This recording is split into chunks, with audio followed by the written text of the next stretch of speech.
Exercise 7.22 example. Answer the following questions. A. 1. In any AC circuit, is the applied instantaneous voltage is equal to the algebraic sum of the instantaneous voltages across the series element of the circuit. So this we know that answer is yes, right? So this is a first answer, in which answer is yes, because we know that total voltage, instantaneous voltage is equal to VR. If it is series LCR, so it is VR plus VL plus VC. These are the instantaneous voltage of resistor, inductor and capacitor, which holds good for instantaneous value, right? So this is the answer for first. Now second is the same true for the RMS value? So means this algebraic summation is correct for RMS if the supply is RMS. Question is that.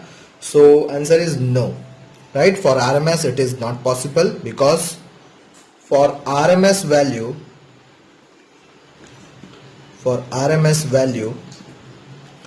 Vrms is not equal to total Vrms of resistor plus Vrms of inductor plus Vrms of capacitor, right? Because voltages across different element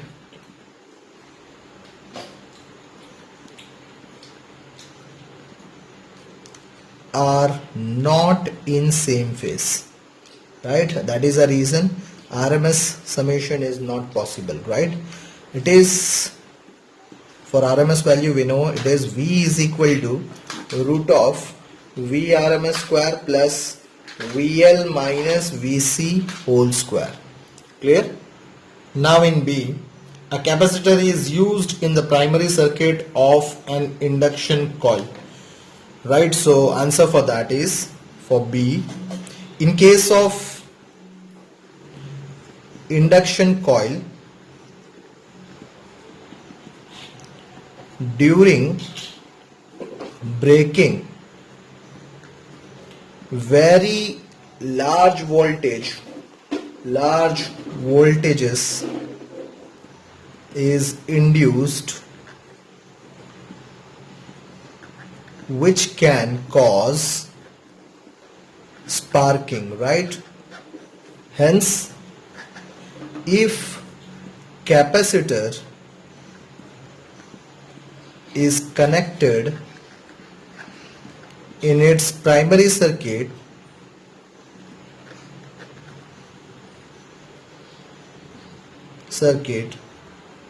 then it can be charged, right? And at the same time sparking can be avoided, right? So to avoid sparking, we connected induction coil in primary circuit. Clear? Okay, now in C, an applied voltage signal consists of a superposition of DC voltage and an AC voltage of high frequency. The circuit consists of any inductor and capacitor in series, so that the DC signal will appear across C and the AC signal across L. So in this we have to show that DC appears only in C and AC appears only in L, right? Let's see. This is a solution of C. Inductive reactance is XL is equal to twice pi FL, right? That we know. Then from this we can say that XL is directly proportional to frequency. Clear? While in case of capacitor, that is in capacitive reactance, XC formula is 1 by twice pi FC. Clear? So from this we can say that Xc is inversely proportional to frequency. Clear? So in DC signal, we know that the frequency f is equal to 0. Clear? Frequency f is equal to 0. Clear? Therefore this Xc is equal to infinite. If you say that if you put a 0 here, then 1 by 0 is infinite. So Xc is infinite. So we can say DC cannot pass through capacitor, right? And so DC signal will appear across capacitor only. Clear? So this is what our first proof that DC signal only appears in capacitor. Now for inductor, that AC appears only in inductor, for that we write for AC signal at high frequency, right, which is f is at high frequency, we take that f tends to infinity, right, means frequency is very high, right? Therefore from this directly proportionality relation we can write this XL is equal to infinity. Clear? So AC cannot pass through an inductor, and so AC signal will appear across inductor only. Clear? This is proof for that DC appears only in capacitor and AC appears only in inductor. Now in D, a chalk coil in series with a lamp is connected to a DC line. The lamp is seen to shine brightly. Insertion, that is put adding of an iron core in the chalk cause no change in lamp's brightness. Predict the corresponding observation if the connection is to an AC line, right? So this is a case that a coil is connected to DC lamp, right, DC supply, and which is shining brightly, and we are adding coil iron rod to a coil, right? So let's see. Solution for D is, in case of DC source, that is frequency f is equal to no, we know that. So by relation XL is equal to twice FL, right, we can write frequency is 0, so this XL is also 0. So we can write hence increase in the value of L will not make any difference in the glow of or shining, right, of lamp. Clear?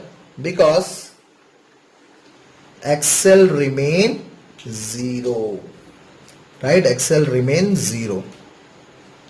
Clear? Now in case of AC source, right, if source is AC, then in case of AC source,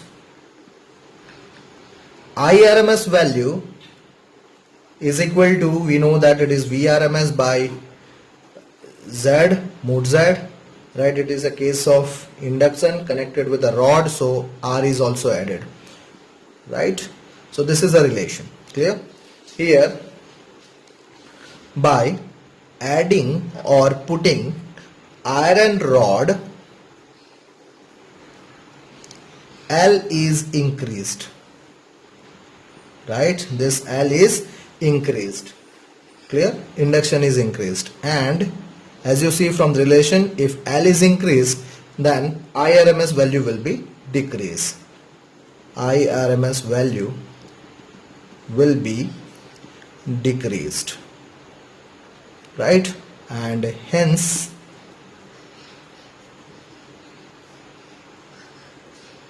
brightness of lamp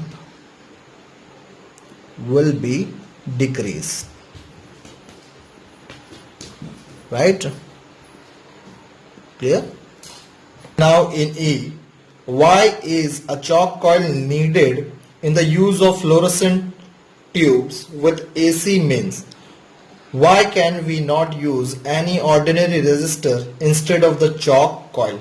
See friends, there is a very large difference between inductor and capacitor.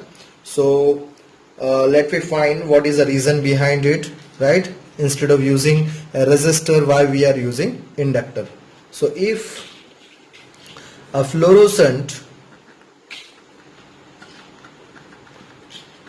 tube is connected directly across a 220 volt source, it would draw or it would take large current, right? Large current which would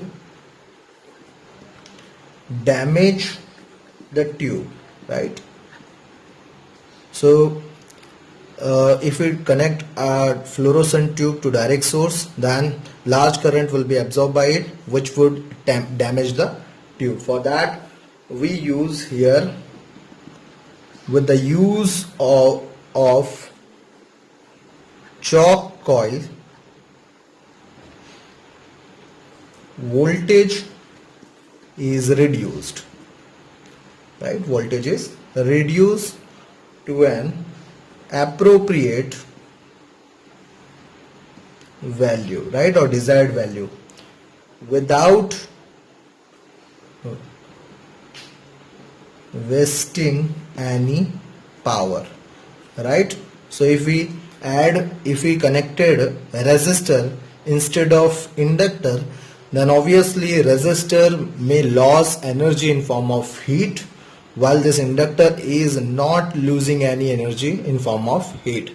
So that is the reason we are using inductor instead of resistor. Clear? Thank you.